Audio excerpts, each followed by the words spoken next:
পরকে কিভাবে করতে হয় রিয়ামণি এটা আপনাকে শিখাইতেছে, এটা মেসেজ দেবো যে আমি 100 বিঘা আজকে বিয়ে করবো, সেটা আমাকে বলে দিয়েছে।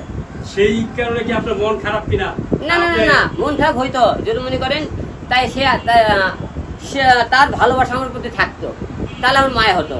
যেহেতু তার আমার প্রতি কোনো ভালোবাসাই নাই, তাহলে তার মনে আমি তো একার মন খারাপ করার দরকার নেই। কিন্তু আপনার কিন্তু অনেক ভালোবাসা আছে। না, আমার ভালোবাসা আছে, ঠিক আছে, ভালোবাসা থাকবে, কিন্তু সেই ভালোবাসা আমার কাছে থাক। সে যাকে নিয়ে ভালো থাকতে চায়, সুখী থাকতে চায়, সে তাকে নিয়ে থাক। সে যেহেতু তাকে নিয়ে সুখে থাকতে চায়, আমরা জানতে চাচ্ছি আপনি কি খুশি নাকি? না, অবশ্যই খুশি। সে যেহেতু তার কাছে তাকে নিয়ে থাকতে চাইতেছে, আমার মনে হয় তার কাছে মনে করেন ভালোবাসা, তাকে বারবার আমাকে চিনে আনা আমার মনে হয় খুব বোকামি হইতেছে।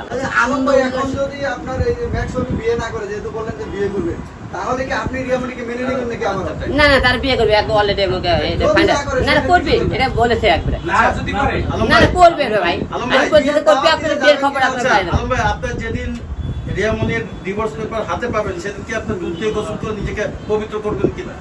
এটা মনে করেন হলে মিশে আপনাকে একটা ফাজলে মেরে একটা লোক আপনি ডিভোর্স দেবেন, দুধে গোসল করবেন, এটা আপনার ফাজলে মেয়ে বিষয়গুলো সিরিয়াস, এটাগুলো না, এগুলো ফাজলেমি বলে।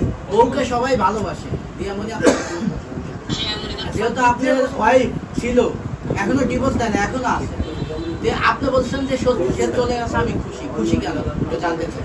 খুশি কারণ সে বারবার তাকে নিয়ে সে ভালো থাকতে চায়, সে তোমাকে তাকে নিয়ে ভালো থাকতে চায়। আমার মনে হয় না তাকে আমার বাধা দেওয়া ঠিক হবে আর কি, এই জন্য আমি খুশি আর কি, সে তাকে নিয়ে ভালো থাকে।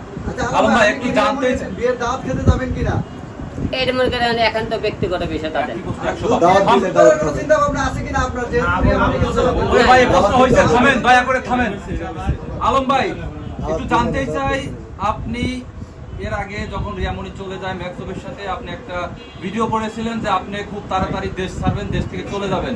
এখন আবার যেহেতু একটা সিচুয়েশন হলো, এরপরে আপনি দেশ ছাড়বেন কিনা বা বাইরে যাওয়ার না, আমি দেশের বাইরে গেলে এখন না, দেরি আছে। আমি তো এখন যেমন নিজেকে গোছাবো, আমার বাচ্চাগুলো বড় হতে হবে। আমি তো দেশের বাইরে গেলে আমার বাচ্চাগুলো কে দেখবে আর কি, বাচ্চাগুলো আর একটু বড় হোক, তারপর চিন্তা ভাবনা করবো। আপনি মুখে যতই বলেন যে আমার কষ্ট হচ্ছে না, আমাদের, কিন্তু আপনাকে দেখে তো মনে হচ্ছে আপনার ভিতরে অনেক কষ্ট।